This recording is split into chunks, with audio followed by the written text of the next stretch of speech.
Hey everyone, we're going to start our algebra stuff today working with expressions, functions, and equations. It's the basic building blocks of what we work with algebra. So I want to kind of start today with expressions, kind of outline what they are, show how to make them, how to write them from some stuff, and then how to simplify them out. So we're going to start with what an expression is. The algebraic expression is going to consist of, and it's what everybody hates about math, it's going to consist of a number, variables, and some type of operations. So it's what you typically see when you think of math and algebra, something like 3x plus 2. That would be considered an algebraic expression. What they come from, though, is they come from just basic statements that we can convert into math or an algebraic expression. Here are some examples of what we're looking at. We have three statements. It's like 3 less than 5 times a number, or something as simple as 4 times 3. Or we even have 2 times a number plus 7. Just to kind of quickly go over how we would convert those, we basically take the numbers, the words that we see, and we kind of write them in an algebra expression, just trying to figure out what they're talking about. When we see the word less, we kind of think that we're looking about a subtraction thing. And then we see 5, so now we're going to do 5 times what they say is a number. So the number is what we're going to plug in as a variable. Whenever you see the word a number, we're talking about a variable. That variable, more often than not, is going to be x.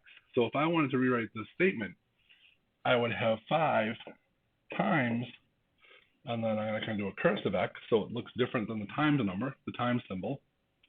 And then it's going to be 3 less, so that's going to be minus 3, is what we see it. What we typically don't do in algebra is we don't typically do 5 and then times a number. We're going to combine that, put those really close together, and we're going to call that 5x. So you're not going to see times. We just know that when we have a number and a variable or right next side by side, we're doing 5 times whatever that variable is. And then we're going to keep bringing down the minus 3. So our expression here in this example is 5x minus 3. That's what we're looking to do. The next one, 4 times 3. That's everything we know. We've learned this since 4th grade or so. 4 times 3. That's the expression.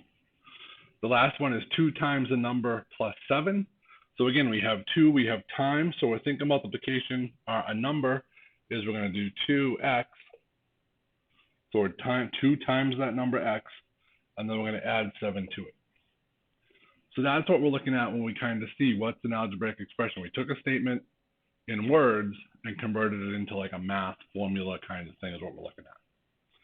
So the math terms as you're kind of going through, these are the different things that we talk about you might see in the statement that you're looking at. A sum, we all know a sum is adding 2 or more numbers together. We're calling them terms right now for our expression because that's what expressions are made of, our terms. A difference, that's subtraction.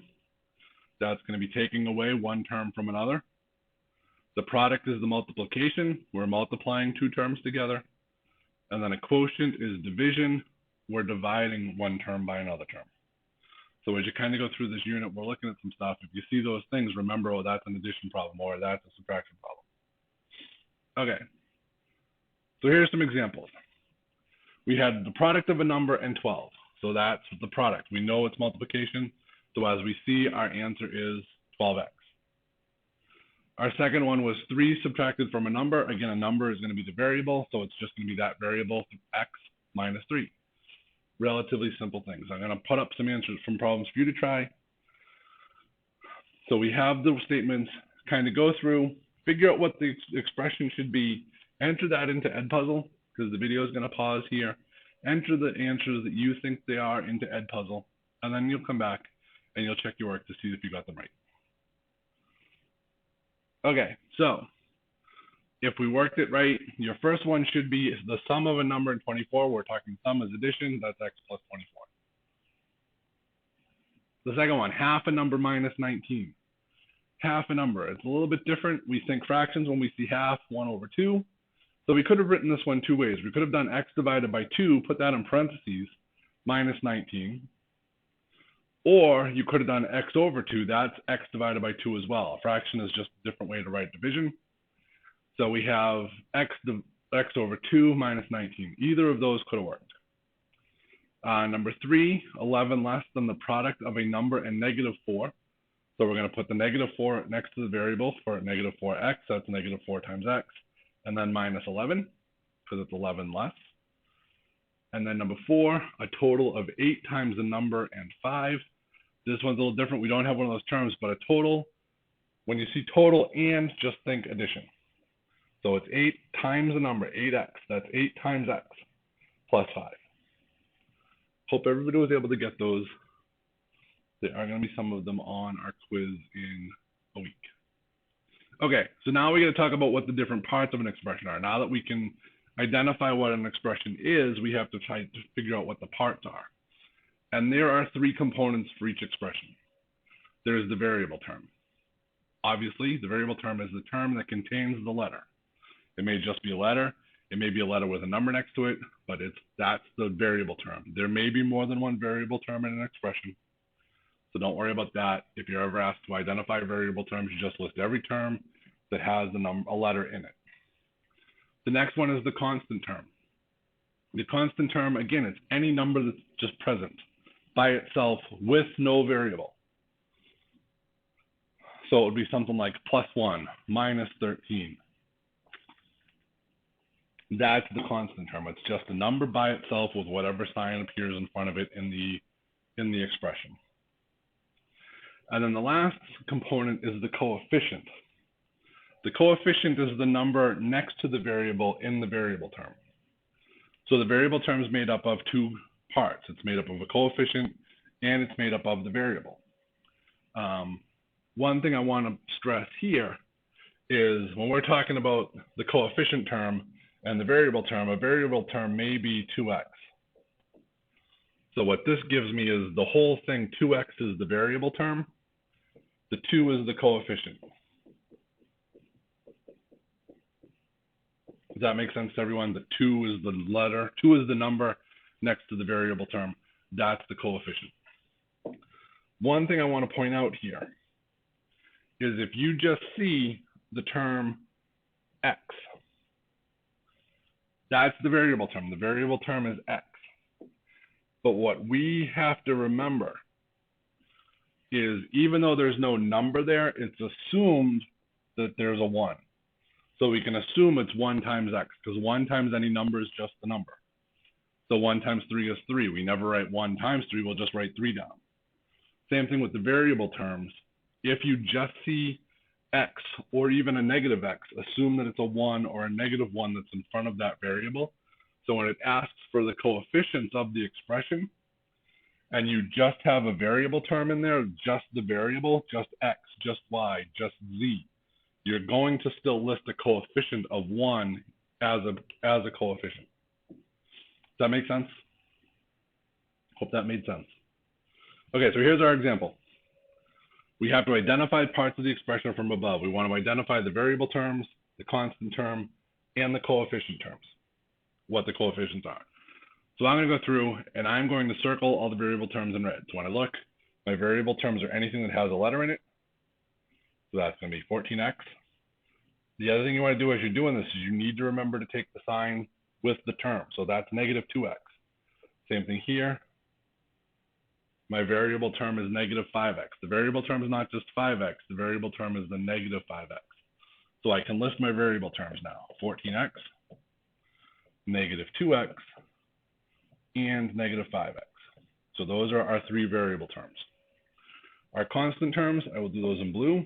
Again, it's +9. We can just list that as 9 because we never do the positive sign in front of a term. We're writing numbers. We have +8. Then we have also -1, which we're going to list as the constant term as -1. So our constant terms are 9, 8, and -1. The last one's the coefficients.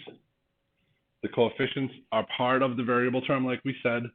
They're the numbers in front of the variable. I will underline those in purple here.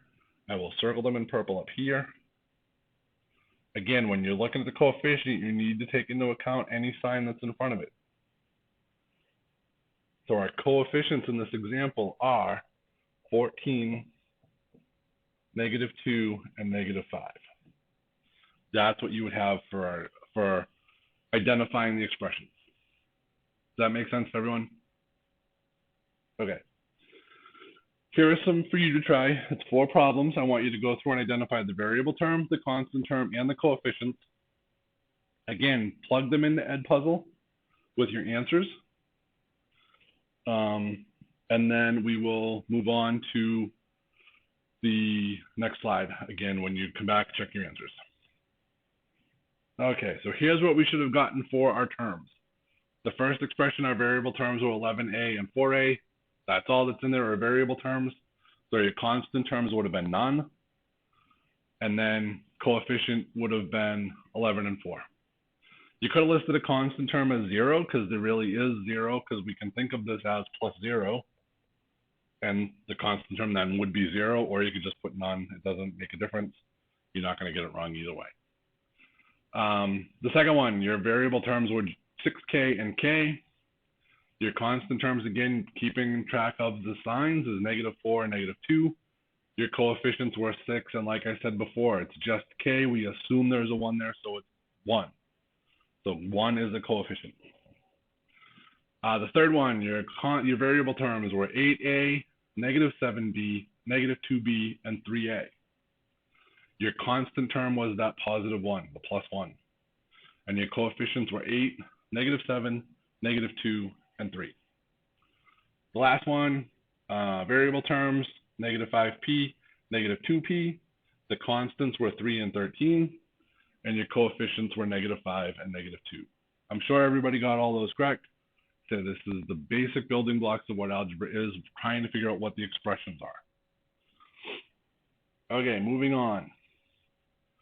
Simplifying expressions. If we kind of go back here for a minute and look at our examples, we have a bunch of numbers kind of together, especially in our third example there.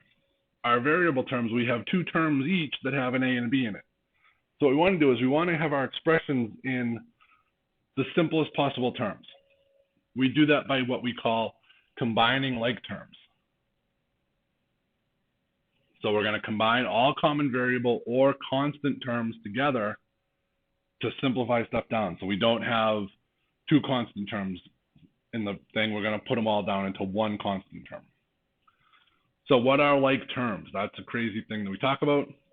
A like term is any constant term. It's any constant term. So if you have an expression that has +4, +5, +6, those are all constant terms. You're going to add all those together to get 15. Constant terms with the variables are a little trickier. What we're looking at there is a variable, so the letter, but it always has to be raised to the same power. So when we're talking about that, when we talk about powers, we're talking about like x, there has to have the same exponent. So if I have an expression, something like 3x plus 4x minus 2, I can simplify this term down by combining my like terms. I have a 3x and I have a 4x. They're both raised to the first power. It's just x with no exponent is really x to the first power. So those are considered like terms. So I can make this then, I'll kind of draw it up here, 7x minus 2. I've simplified it down now so that I only have 1 variable term with an x in it. I have 1 constant term. That's all I had in the beginning, so it's simplified. What I could also do, you might have, I'm going to use the exact same numbers, is 3x plus 4x squared minus 2. Now what's happening is I don't have any like terms. My x and my x squared terms are technically different because it's not raised to the same power. Their exponents are different. It's 3 to the first power, x to the second power, so they're different. They're not like terms, so we wouldn't do anything with that problem if you saw something like that on a test or a quiz. We'll kind of talk about later on what we could do, how to do some stuff later on with powers and stuff, but right now, you'll just leave that as 4x squared plus 3x minus 2. That's about the only thing you can do. What we typically like to see in algebra is the highest variable term, or the highest exponent term first. But again, right now, I'm not concerned if you know that or do that for those types of problems, okay? Okay, so here's our examples again. we kind of look and see what we have. Switch back to stay on blue. I'm on blue, so I'm going to circle my constant terms in the blue again. If you look, this is the exact same example we had way back on the first page of identifying the terms. So I have all my constant terms there I've circled in blue. I'm going to circle again all my variable terms in red again so that I've identified what they are. If it helps me, if it helps you, do it. That's why I say you can use colored pencils and anything. That's perfectly fine. If it helps you solve the problems to get to the right answer, awesome. So now combining my like terms is just as simple. I'm going to rewrite the equation here again just to kind of help me. I have 14x minus 2x minus 5x, and then that's going to be plus 9 plus 8 plus 1. So as we go through this, combining like terms, you just add the coefficients together. I have 14 minus 2 minus 5. So 14 minus 2 is 12, minus 5 is 7. Bring down the x because that's still the variable term. The constant terms, it's just 9 plus 8 plus 1, which is 18. So there, I've simplified that. My original equation gets simplified down to 7x plus 18. Does that make sense? Does everybody kind of see what we're doing here? Okay. Second example again, circle my different terms. Variable term with an x, variable term with an x. Then I have two variable terms with y. You may have expressions that have more than one variable. Again, we'll work on those types of problems later on in the term, but it's okay to do that. We're going to still combine everything, so I'm going to have minus 8x plus 23x. If it helps you rewrite the equations like this, I would suggest that as well. I'm going to try again with my, I'm trying to keep all my 2's looking like that, just because my 2's get to be looking like these, and we're working with equations, it gets to be messy. And that's going to be minus 2y minus 6y again. So again, I'm going to keep it on blue, minus 2y minus 6y. That's going to be minus 8y. Switch back to red for my x term. 23 minus 8 is how I can write that as a negative 8 plus 23. We can kind of flip that around. Do 23 minus 8, which becomes 15. So we end up with 15x minus 8y. So again, does that make sense to everyone? Okay, awesome. What we're going to do next is there's some problems for you to try. Again, do them out, enter your answers into Edpuzzle and the spots provided, then come back and check your work. And then we will kind of go on with what's next. Okay, so you should have been able to get this. Some of them kind of simplified down, kind of funny, the way they were written out. Again, I circled my terms in red for the variable term.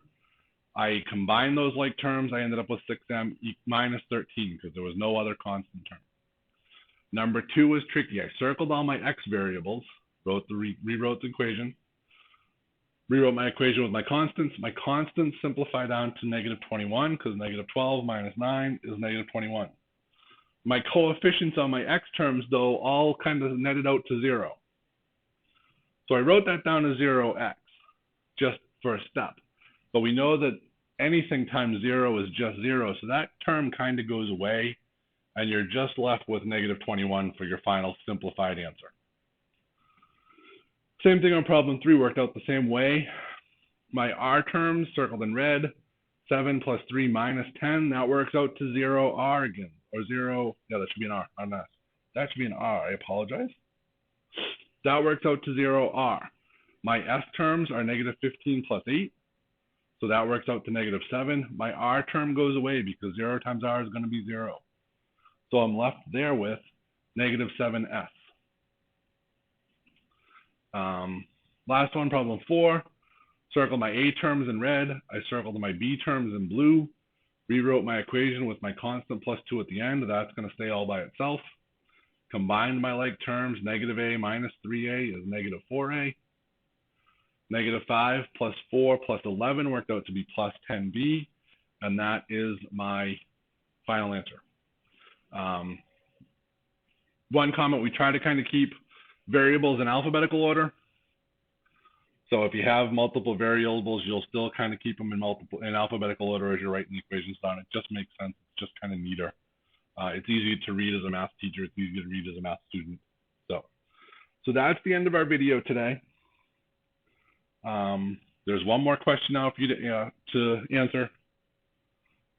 Did it all make sense? So let me know. There is homework out on Google Classroom. So go out and pull that down and work through that and upload a picture when you're finished. It's all on what we've learned today. It's just on identifying expressions, writing expressions, identifying the terms, and combining like terms. It's not that difficult. So just kind of work through it, and we'll see how it goes. And I will talk to everyone tomorrow.